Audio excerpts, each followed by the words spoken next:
Hey everyone, it's a bit rainy out today, but we're not going to let that stop us from doing our Corona lesson series. So for today's activity, we encourage you to get up, get out, get moving around a little bit, get outside, maybe go to a wooded area or a park nearby, or even just your backyard's fine, and we're going to get a little bit creative. So for this activity, we are going to focus on an artist named Andy Goldsworthy.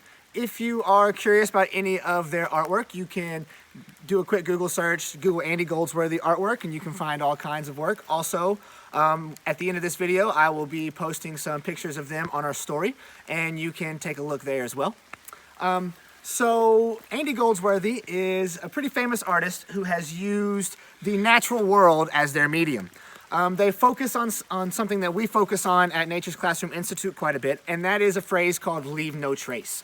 So leave no trace simply means that anytime you are in a natural environment, anywhere in the natural world, that you leave it just the way you found it. So you come in and the only thing you leave are footprints, and the only thing you take away are some memories and maybe some photos. So that way the natural environment that you entered is the exact same as when you left it, so as nothing is disturbed and nothing gets out of place.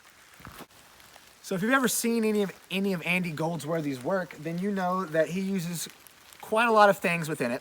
It can be water or rocks or leaves or sticks or twig. They can be big, they can be small. So they really kind of range from all different types of medium.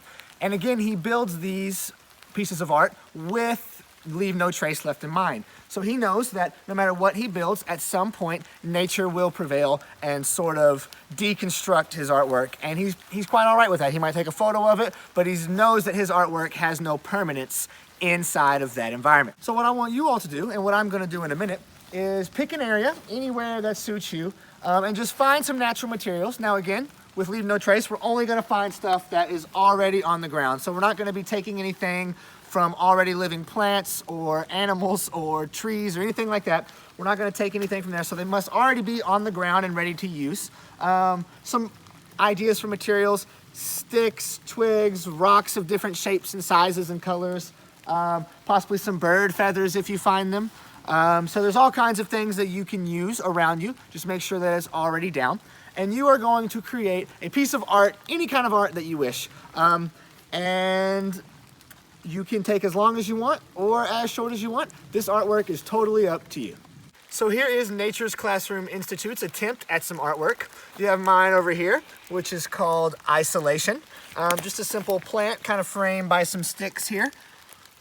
Very simple little piece there. And then if you want to look over here, we have our camera crew member Adam's artwork, which he has pleasantly titled Convergence. Again, just a little sculpture with some sticks. So again, this is just a fun, short activity to kind of get you outside, get your brain working, get your hands working, get you moving, and doing a little something fun.